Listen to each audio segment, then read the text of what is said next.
What's up everyone, it's Blue here at Blue Bears Games, and today's video will be the upgrade guide for the Necron Dynasties Warhammer 40k Commander Precon. This is the fourth and final deck left for this set of precons, so next week I will be moving on to the next set that's on the list. In the unboxing video I stated that something felt a little off about the deck to me, and I realized that it's just because I'm more used to white and blue usually dealing with artifacts. However, over the years, black has gotten some cards that also interact with artifacts as well. I just haven't really delved into it much, but I've wanted to. Luckily, this deck gave me the opportunity to look a little closer at the way black interacts with artifacts. The first decision to make for upgrading this deck was whether or not to swap the commanders around. The second option was Emotech the Stormlord, and while I believe it to be a viable option, the truth is that you could easily swap between the two depending on which strategy you like better. Do you like the self-mill and reanimation aspect, or do you like the token creation aspect? I would try both and see which one you prefer, and the good thing is, even with the upgrades I'm going to suggest, you can still swap between them at will. I know that I said I would try to hone in on one or two of the strategies that the deck has, but I actually like the way that they all gelled together, so let's take a look at some cards that I believe would help make the Necron Dynasties Warhammer 40k Commander Precon a little better. First, I want to look at the ramp. One thing I didn't like was that this is a monocolored deck, but it has 37 lands and 10 mana rocks, 11 if you count Caged Sun. That's almost half the deck taken up by mana sources. Again, this is a monocolored deck, so why is almost half the deck mana sources?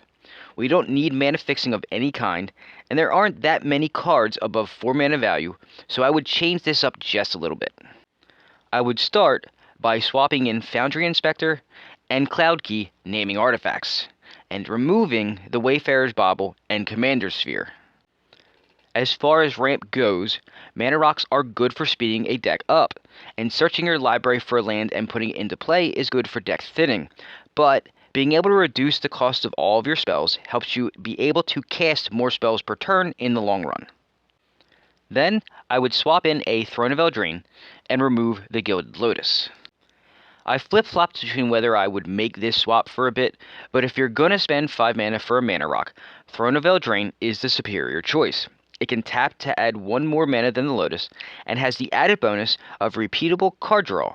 Sure, you can only use the mana to cast spells of the chosen color, but the card draw really makes up for that.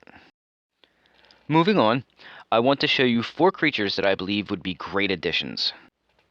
The first one I'd like to talk about is Sir Conrad the Grim.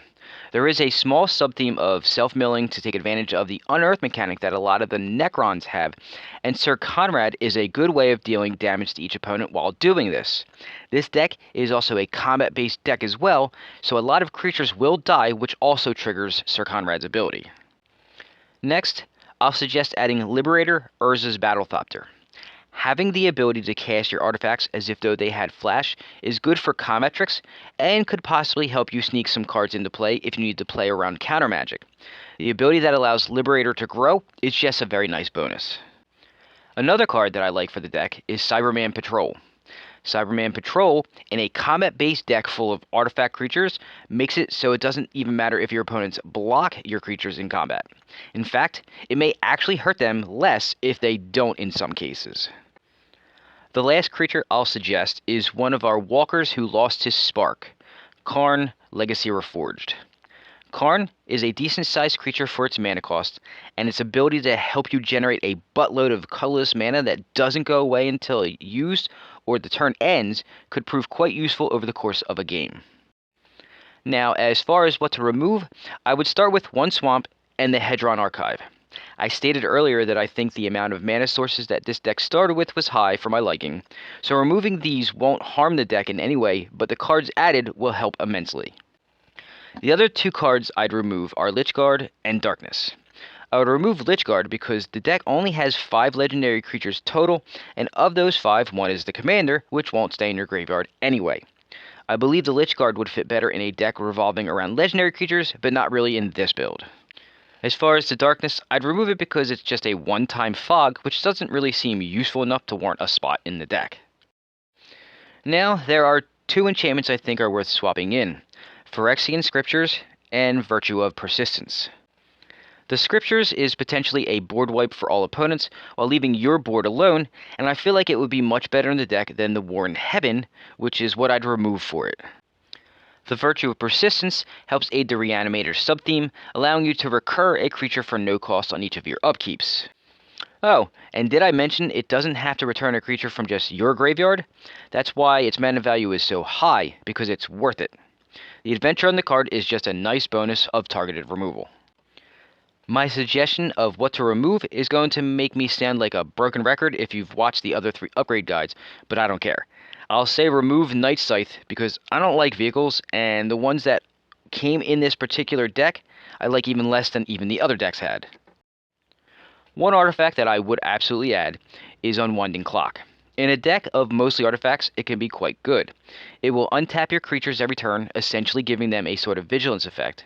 It can untap your mana rocks, specifically the newly added Throne of Eldraine for lots of possible card draw, and it can even untap artifact lands if you can find a way to take advantage of that. Basically, the Unwinding Clock is worth the 4 mana to cast, way more so than the Ghost Arc, so why don't we just kick that right out of the deck. And the last thing I'll go over, as usual, is an infinite combo. Again, I couldn't find one that involved the commander, but I did find one that used 2 cards that were already in the box. Trazyn the Infinite and Sol Ring. Simply adding a Staff of Domination to the deck combines the 3 to make infinite mana. The caveat is that the Sol Ring and the Staff need to be in the graveyard for this to work. The way it works is Trazyn gains all activated abilities of all artifacts in your graveyard. Tapping a mana rock is an activated ability, so it will allow Trazyn to tap for 2 colorless mana. Then, the Staff has 5 activated abilities, all of them quite useful. But for this combo, we only need the first one, which is to pay 1 mana to untap itself. This will leave you with 1 floating colorless mana to do whatever you want with it. The bonus is that you can even use the other abilities from the Staff to draw cards until you find whatever you need to win.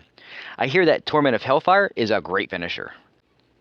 It shouldn't be a surprise at this point that I will suggest to take the Necron Monolith out to make room. But if you didn't come to that conclusion, then you aren't paying enough attention. That, or you skipped some parts of the video. And that brings me to the end of my Warhammer 40k Necron Dynasties Commander Precon Upgrade Guide. Technically, that actually brings me to the end of all things Warhammer 40k, but who's counting? I actually liked the deck since it feels a little bit like a blue deck, but with the theories of what a black deck likes to do. The only sad thing is that since Necrons are Warhammer specific, there won't be any more later unless they revisit this universe sometime in the future, but I don't see that happening. Unless they do, that means that this deck is pretty much stuck where it's at as far as the creatures go, unless they make more artifact changeling creatures that are similar to the Necrons. So that's all I have for you this week, but please be sure to join me next week where I will start unboxing another set of Commander Precons. If I were to go by the release date, then the next set to go over is actually the starter precons. I did recently buy them just to do the videos, but I'm not sure if I want to do them just yet, or wait a little bit on them and skip to the Phyrexia All Will Be One precons. You'll just have to check back next Friday to see what I've decided. As always, thank you for watching. Please remember to give the video a thumbs up, and unless you decide to go watch some of my many other videos, I will see you all next week. Have a great day.